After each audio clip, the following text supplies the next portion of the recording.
And are we there? We're there. Hello. Hey, everybody. Happy Sunday. Hi.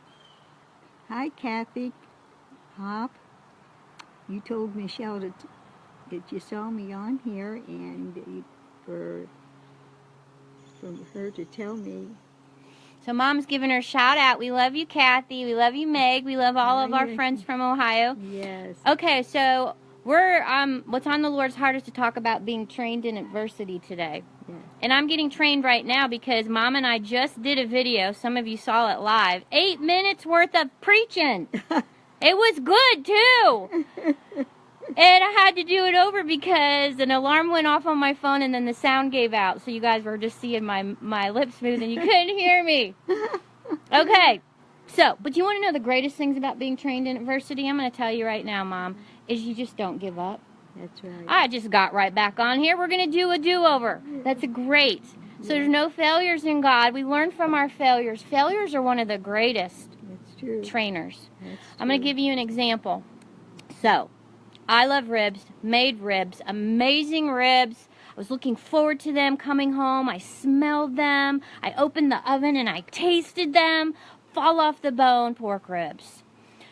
In my haste, I grabbed something and they weren't sufficient enough pot holders to hold the pressure, the heat, and the weight of that pan. Burned my hand and I dropped the entire pan as everyone's sitting at the table ready for these ribs. And I, I'm a little embarrassed to say, but it's the truth. My floor was filthy.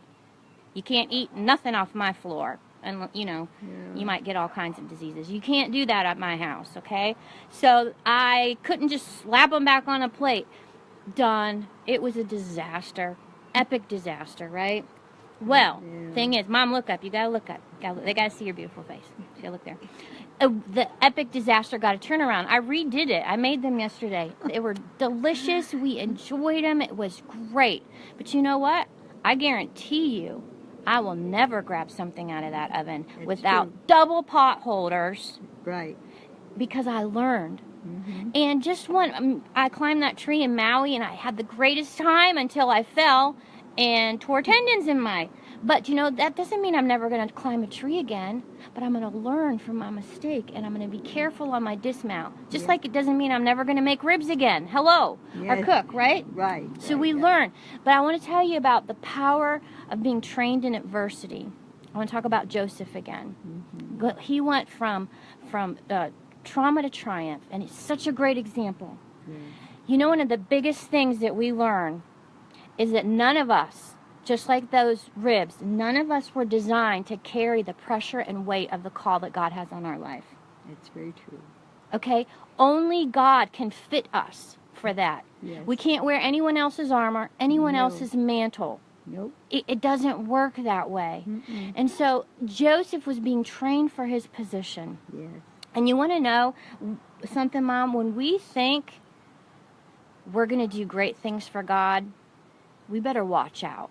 Because we're going to be like Peter, and we're going to slice off ears of people. Oh, You're going to blab, maybe like Joseph, your dream to all your brothers prematurely and set a series of events and cause a lot of collateral damage. Yep. But God redeemed it. And you want to know what Joseph learned in his adversity? He was trained in his adversity. Was that it was not about him. He was not going to bring God's purposes and God's destiny for his life to pass. Mm-hmm. And you want to know how I know that got kicked all the way out of him in that prison, Mom? Yeah. Because when he came into a position of power, he could have sought justice for himself. Yes. He knew where his family was from. He could have gone back there. He could have forced them to bow down like that dream. They were all going to bow their knee. Mm-hmm. But he had already surrendered to his God in prison. He had already come to that place of surrender. Yes. So being trained in adversity, I want to tell you a kingdom principle.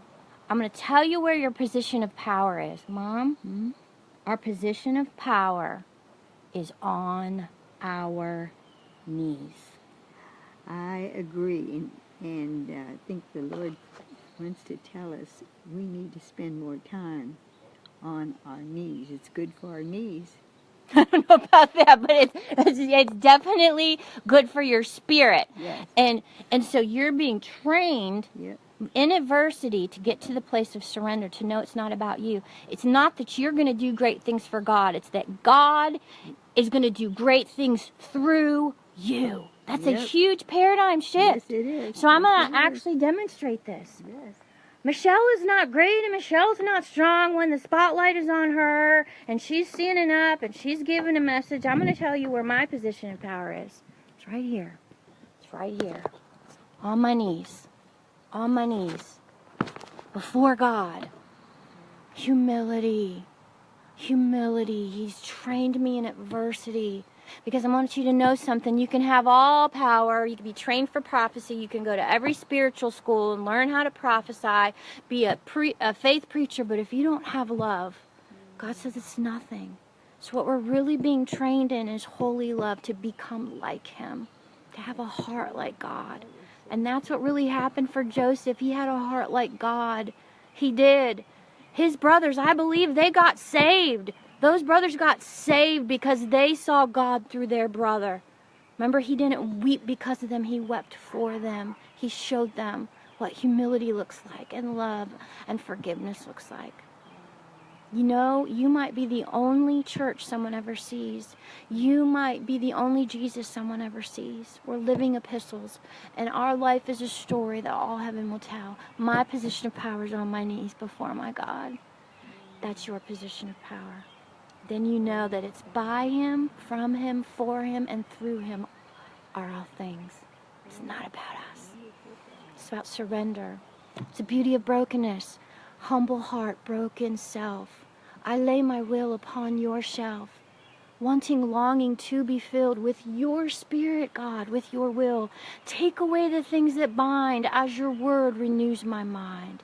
In your hands, I want to stay, willing, soft, moldable clay. Surrender. Surrender to His love today. He loves you. You're amazing.